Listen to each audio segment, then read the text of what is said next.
Mwiriweho neza mwese nshuti bakunzi ba Ibendera TV, nongeye kubaha ikaze nezere ko meze neza aho muherereye hose, mukomeze kugira ibihe byiza. Uyu munsi ni kwa gatatu, ni tariki 18 Gashyantare muri uyu mwaka wa 2026. Reka mbabwire ko mu Minembwe na Pwezero ndetse na Fizi ingabo za leta ya Repubulika Iharanira Demokarasi ya Kongo zongeye gukubitwa inshuro 23 natwirwa noho habuze ubahagarika cyangwa ubahagarara imbere. Turaza kurebera hamwe uko ibi byagenze. Turaza kandi kubabwira ko ibifaru byinshi byerekeje ku mupaka uhuza Repubulika Iharanira Demokarasi ya Kongo n'u Burundi.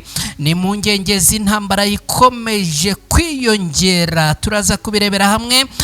Muri aya makuru uraza kunyemerera kandi nkubwire yuko butuvugana imurenge imirwano yasigiye ingabo z'u Burundi isomo rikomeye cyane. Aha naho turaza kunyarukirayo turebere hamwe ko ibintu byifashe. Muri Repubulika Iharanira Demokarasi ya Kongo kandi turaza kurebera hamwe uko ibintu byifashe. Urubanza rwa Lieutenant General yavushinjwa gukorana n'u Rwanda rwahinduye isura ku buryo bukomeye cyane. Turaza kurebera hamwe uko ibi byifashe. Hanyuma turaza kubabwira kandi ko hongeye kuzamuka umwuka mubi hagati ya Perezida William Ruto wa Kenya na Kenyatta, uyu no yakoreye mu ngata. Turaza kurebera hamwe uko ibi byifashe, dore ko aba bombi ngo ubwo bari bari Addis Abeba muri Ethiopia ibintu byaje gukomera no guhindura isura. Mwese rero nongeye kubaha ikaze. Reka mbibutse ko hano turi ku Ibendera TV. Ni wamaze kugera hano unyemerere unkorere like, uraza kuba ugize neza. Niba ari ubwa mbere ugeze hano unkorere subscribe, biraza kuba ari ibintu byiza kandi by'agaciro. Mwese rero mukomeze kugubwa neza. Reka ibintu tubigenze gutya, ubundi mu kanya gato cyane ngaruke twinjira muri aya makuru ku buryo burambuye.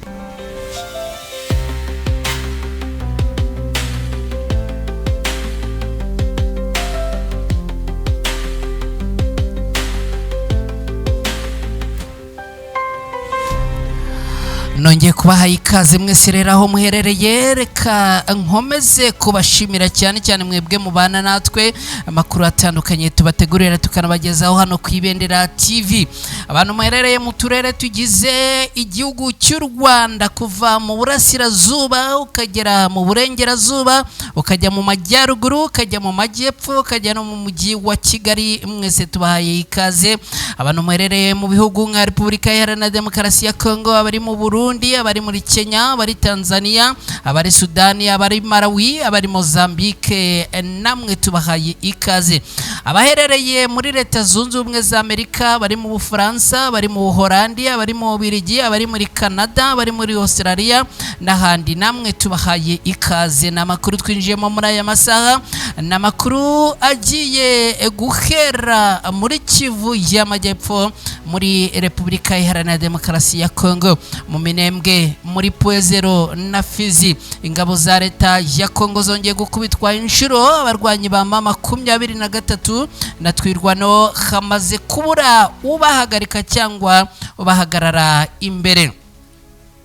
Mu Minembwe no muri bice bya Pwezero hongeye kumvikana intambara ikomeye cyane, urusasu ruvuza ubuhuha. Haravugwa n'ubundi ihungabana rikomeye y'umutekano muke nyuma y'uko ingabo za leta ya Kongo FARDC, igisirikare cy'u Burundi, abarwanyi ba Wazalendo bafatanyije bananiwe guhagarika ibitero hagati yabo n'abarwanyi ba M23 natwirwaneho. Amakuru aravuga ko uruhande rwa leta ya Kongo ririmo kugaba ibitero abarwanyi bo ku ruhande rwa M23 natwirwano bikarangira n'ubundi babasubije inyuma. Biravugwa ko barimo kuzamura drone bikarangira bo ku ruhande rwa Alliance Fleuve Congo M23 bazihanuye.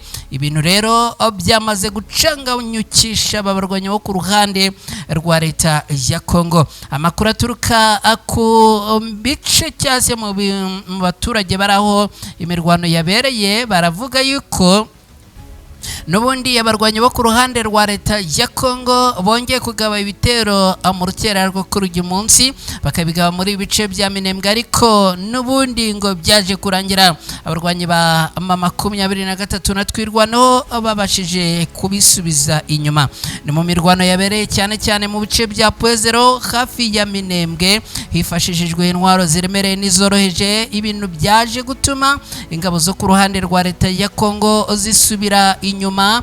Hakaba hari nyuma yuko nubundi batakaje abasirikare n'ibikoresho byinshi, kandi ngo barebaga mu mboni zabo bakabona bashobora kugotwa, bikarangira nubundi bongeye kuhura n'igihombo gikomeye cyane.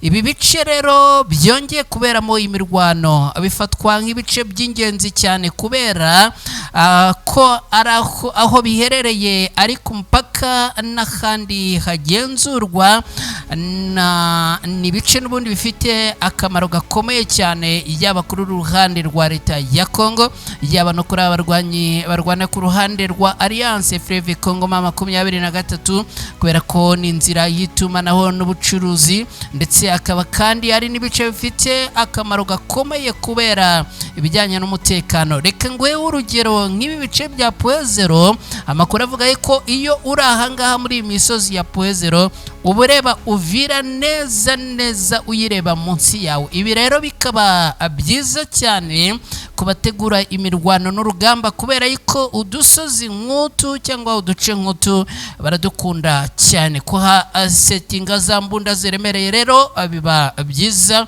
cyane. Abasesenguzi mu bijyanye na politike na diplomasi baravuga ko ufite Minembwe na Pwezero abafite urufunguzo rw'ibikorwa bya gisirikare byose byo muri Kivu y'Amajyepfo muri iki gihugu cya Repubulika Iharanira Demokarasi ya Kongo, akaba kandi afite urufunguzo mu karere ka Fizi ndetse kandi no muri Uvira by'umwihariko. Imirwano rero ikaba yongeye gutuma abaturage benshi bahunga ingo zabo, imirima n'amatungo birangirika, inzu z'abaturage zirangirika, ndetse bikaba bivuga ko hari n'inzu n'ubundi zongeye gusahurwa bijyanye n'abarwanyi bo ku ruhande rwa leta ya Kongo ngo ubwo birukaga basubira inyuma icyo bahuraga nacyo cyose mu nzira ngo bahitaga abahutaza.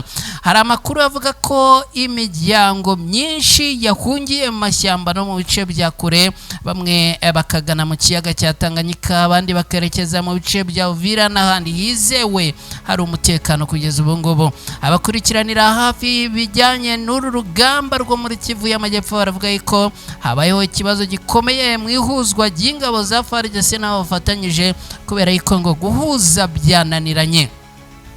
Kugeza ubu ngo habuze neza uburyo aba basirikare bahuza, ngo habuze umukoordinateur cyangwa se wakoordona urugamba kugira ngo izi mpande zombi zihuze, bityo rero ibi bikaba biri byo bitumye bakomeza kugenda batsindwa umunsi ku munsi. Wazalendo n'abandi bafatanyabikorwa abakorana ngo bafite umurongo umwe, FARDC nayo ikagira umurongo wayo, abarwanyi b'abacanshuro n'igisirikare cy'u Burundi rero bagasigara nabo byabacanze guhuza n'izi mpande zombi byananiranye. Reka nguhe urugero rw'ukuntu ibingibi birimo kunanirana. Twirwaneho mu mirwanire yayo, wibuke ko mu mutwe waho harimo yuko bo ntibahembwa na leta ya Kinshasa. Aba nubwo barwana ariko baba bafite target yo kugira ngo nyuma banishakishirize imibereho yabo. Ku ruhande rwa FARDC barahembwa na leta, ariko harimo abavuga ko bamaze imyaka myinshi badahembwa. Urumva rero ibi nabo birabajagaraza. Ku rundi ruhande babacanshuro rero babahawe ibifaranga byinshi, nabo baba bari aho ngaho. Rimwe na rimwe FARDC ikavuga iti nimujye imbere mu Rwanda, nimwe mwahawe amafaranga. Igisirikare cy'u Burundi nacyo cyahawe amafaranga menshi mu byibuke, nubwo bivugwa yuko amafaranga yifatirwa n'abayobozi bacyo, abasirikare ku rugamba bo ntibagire icyo babona. Nuko abagera ku rugamba rero hakabaho gusigana kumeze gutyo. Ibi bikaba biri muri bimwe bikomeje gutuma abagenda n'ubundi barwana nk'abatabishaka, bo bararwana nk'abanga. Ibi rero bigatuma bo ku ruhande rwa 23 na twirwanaho bakomeje kugenda abibonera intsinzi. iyi nsinzi ya M23 na twirwaneho rero ikaba n'ubundi ikomeje guhangayikisha abarwanyi bo ku ruhande rwa leta ya Kongo.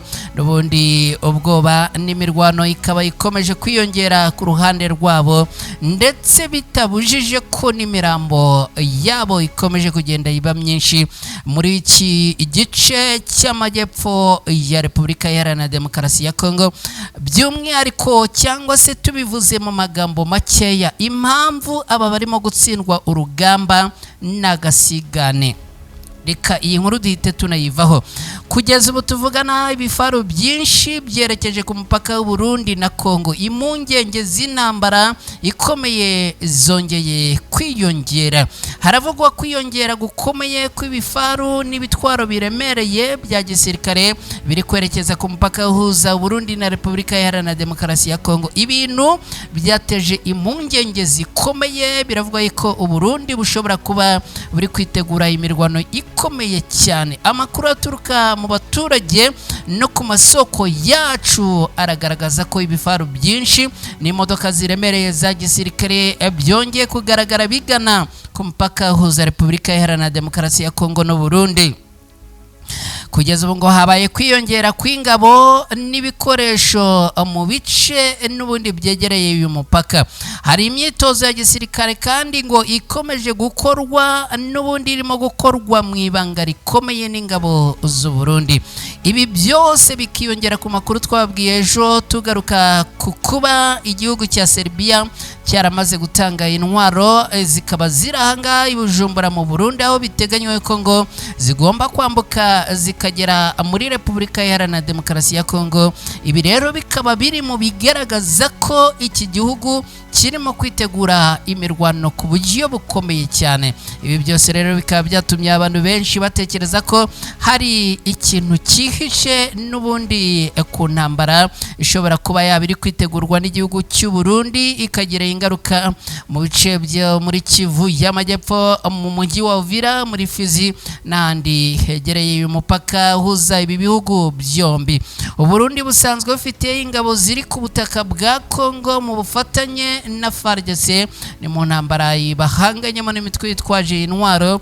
Hakaba harimo n'abarwanyi ba Alliance Fleuve Congo M23 ndetse na twirwano. Ibi byatumye izina ry'ingabo z'u Burundi FDNB rikomeza kuvugwa mu bikorwa bya gisirikare mu burasirazuba bwa Kongo.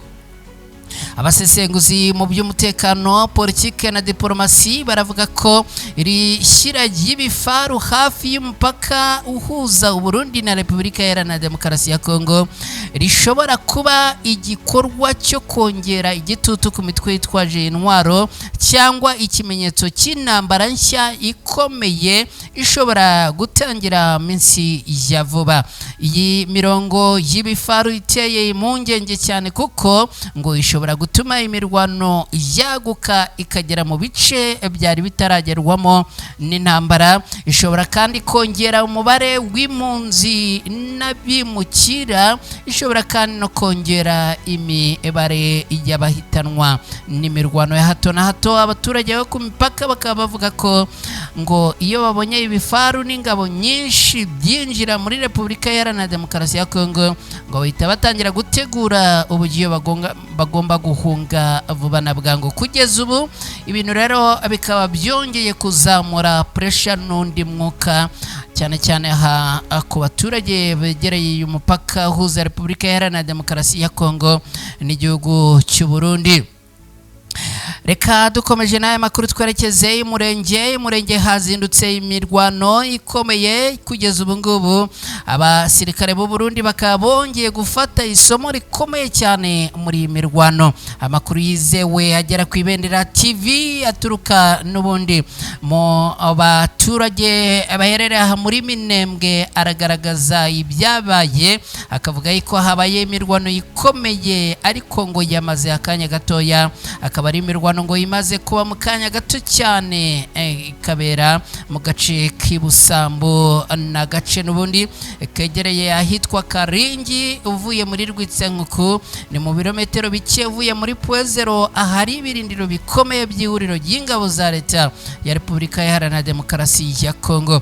Aha muri Puezero hacumbikiye ihuriro ry'ingabo zirimo iza Repubulika Iharanira Demokarasi ya Kongo, ingabo z'u Burundi, imitwe ya Wazalendo, abarwanyi ba FDLR, ndetse kandi muri bice bya Puezero hakaba hari hamwe hakomeje kuba n'ibirindiro by'abarwanyi ba Alliance Fleuve Congo mama 23 na twirwaneho. Iyi mirwano ikaba yabaye mu masaha ya kare cyane, aho n'ubundi abaturage baherereye hanga bavuga ko iyi mirwano yongeye kugaragaramo ingabo z'u Burundi ari nazo ngo zagabye igitero ku birindiro by'abarwanyi ba Alliance Fleuve Congo mama 23 na twirwaneho bashaka kugerageza kwisubiza agace ka Karingi, agace kagenzurwa n'umutwe wa twirwaneho uherutse kuhambura izi ngabo zo ku ruhande rwa leta ya Kongo ni mu mpera z'icyumweru gishize. Umwe mu baturage batuye ahangaha yatangaje agira ati habaye imirwano ikomeye hakurya ya Rwiko ni mu misozi ya Karingi hejuru y'ibishanga ahatuwe cyangwa se ahateganye na Karingi bakunze kwita kwa Gitandara. Nubwo iyi mirwano ngo yamaze akanya gato ariko ngo yari ikomeye cyane, ndetse ngo ikaba yasize isomo rikomeye kandi riremereye kuri iki gisirikare cy'u Burundi.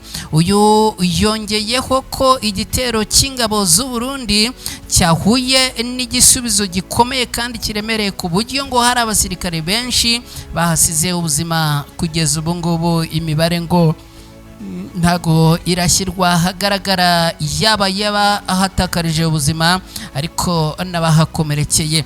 Ingabo z'u Burundi ngo zakubiswe bikomeye, ndetse ngo imirambo yabo ikaba icyandagaye mu bisambu no mu mashyamba, nubwo ngo hakiri umutekano mukeya ndetse hakiri kumvikana amasasu makeya. Kugeza ubu rero amakuru akomeza avuga ko usibye iki gihombo cy'abasirikare ngo hari n'ibikoresho bya gisirikare birimo amasasu n'imbunda byasigaye ahangaha. Abateje cyangwa se abahanganye muri iki gitero ku ruhande rw'ingabo z'u Burundi bavugwa ko ngo abari bari hagati 150 na 200. Nubwo imirwano yamaze umwanya mutoya, abaraho ibi byabereye bahamya ko yakoreshejwemo intwaro ziremereye n'izoroheje zirimo amabombe, imbunda za 12 na machine gun. Muri uyu mwanya kandi indi mirwano ikaba yumvikanye mu bice bya Nyaruhinga ni hafi ya Mukoko ugana kwa Murima, nayo yaranzwe n'urusaku rw'intwaro ziremereye n'izoroheje, ibintu byateye ubwoba bukomeye cyane ku baturage batuye muri ibi bice. Bamwe bakaba ngo bahise bahungira mu misozi yo mu bihuru. Kugeza ubu ihuriro ry'ingabo zirwana ku ruhande rwa leta ya Kongo zikaba n'ubundi izongeye guhura n'ibibazo bikomeye cyane. Ku rundi ruhande umutwe wa twirwaneho ugenzura igice kinini cya Rwitsenkuku n'inkengero za Puezero birimo Karingi n'utundi duce tuhakikije, nabo baravuga ko bongeye guhashya no guhangana n'ibi bitero abari bagabweho n'uruhande rwo kuri leta ya Kongo. Iyi mirwano yongeye kugaragaza ubukana bukomeye cyane bw'intambara ikomeje kubera mu misozi ya Minembwe muri Kivu y'Amajyepfo, aho impande zihanganye zikomeje gushaka kwigarurira uduce tw'ingenzi mu buryo bwa gisirikare, cyane cyane ahari ibirindiro bikomeye n'inzira z'ingenzi zihuza imisozi n'ibibaya. Reka dukomeje n'aya makuru mbabwire ko rubanza rwa Lieutenant General yavushinjwa gukorana n'u Rwanda rwahinduye isura. Iburanisha mu rubanza ruregwamo Lieutenant General Filemon Yavuyirunga yakomeje ni ku munsi w'ejo kuwa kabiri tariki 17 Gashyantare muri uyu mwaka w'2026 akaba ari urubanza rwakomereje imbere y'urukiko rukuru rwa gisirikare humva umutangabuhamya Lieutenant General Faris Kabwe. Uyu akaba yarahamagajwe n'ubushinjacyaha. Uyu yavuze ko ahubwo General Yavu yari mu basirikare bakuru u Rwanda rwifuzaga ko bicwa. Mu buhamya bwe Lieutenant General Faris Kabwe yatangaje ko abasirikare bakuru batandatu b'abanyekongo bari mu mboni z'u Rwanda ari Lieutenant General Constant Ndimba, Lieutenant General Filemon Yavu Irunga ari nawe uri kuburana, General Major Peter Chirimwami, General Major Sylvain Kenge, General de Brigade Gisrine Chinkombo Muramba na General de Brigade John Chinabuma Akamukinde. Umutangabuhamya yavuze ko benshi muri abo basirikare bakuru ba FARDC u Rwanda rubafata nk'abahezanguni nk'uko iyi nkuru ibitangaza. Aya magambo y'umutangabuhamya ariko ngo yamaganwe n'ubushinjacyaha. Ubushinjacyaha kuvuga ko uregwa yashakishwaga n'u Rwanda ngo ari ukujijisha ngo hatazagaragara ko yafatanyije narwo. Icyakora abunganira uregwa basubije bavuga ko nta sano riri hagati y'umukiriya wabo n'u Rwanda.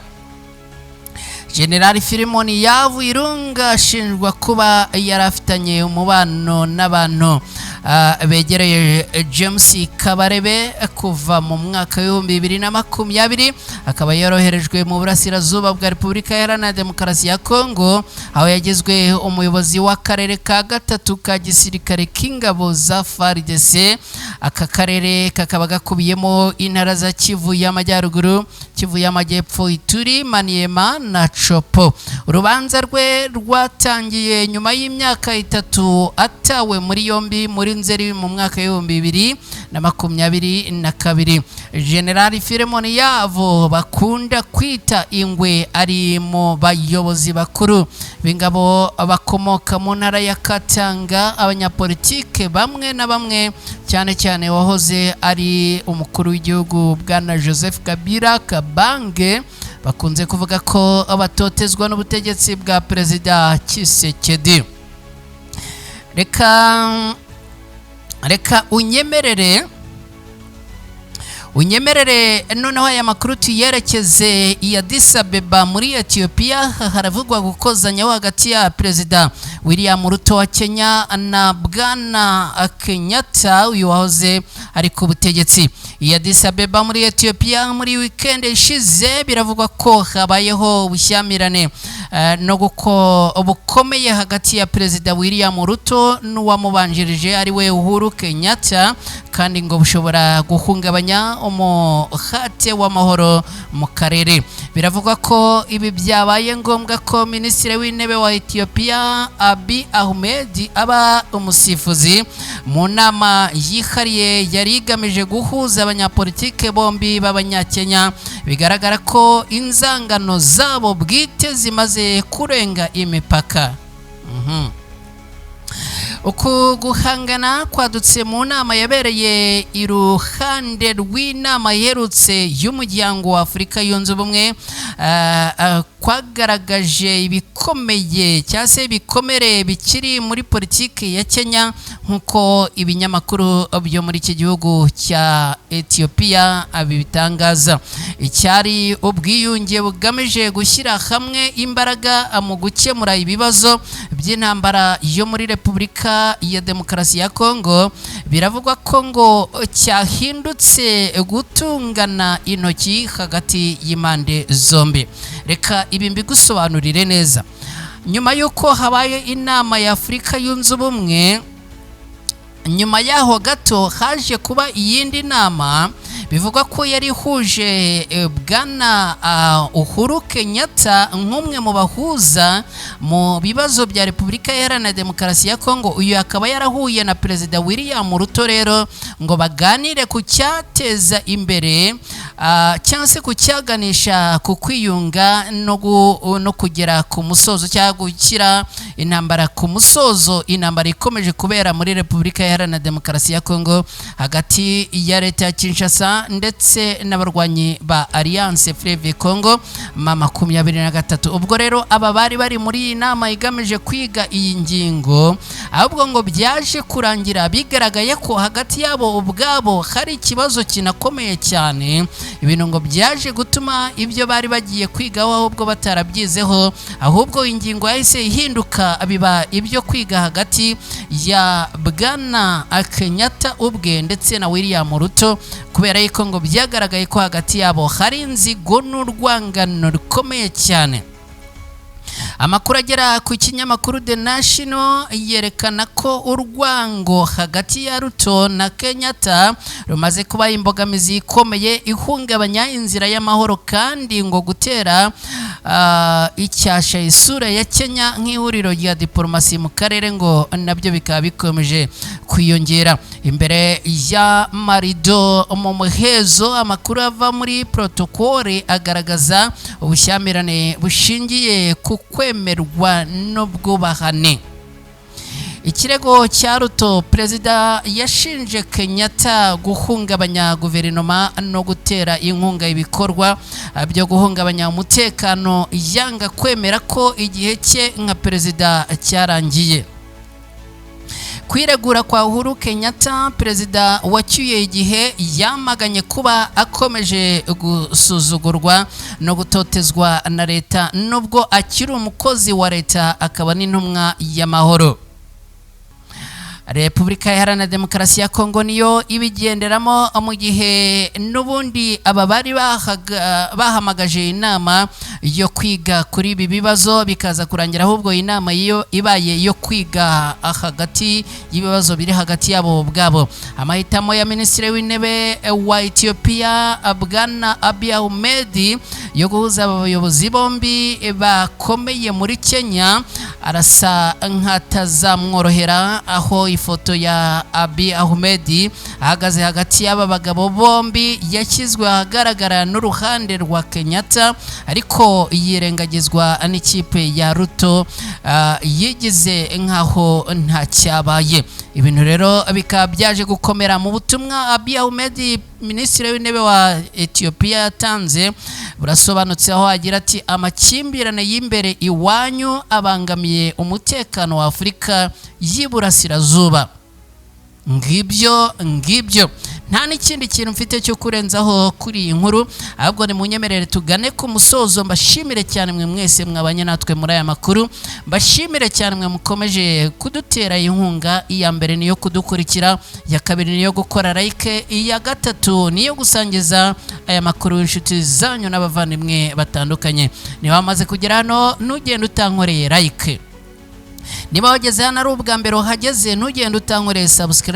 Mwe mwese mubikoze ndabashimiye, kandi mukomeze kugubwa neza. Imana ibane namwe kandi ibarinde.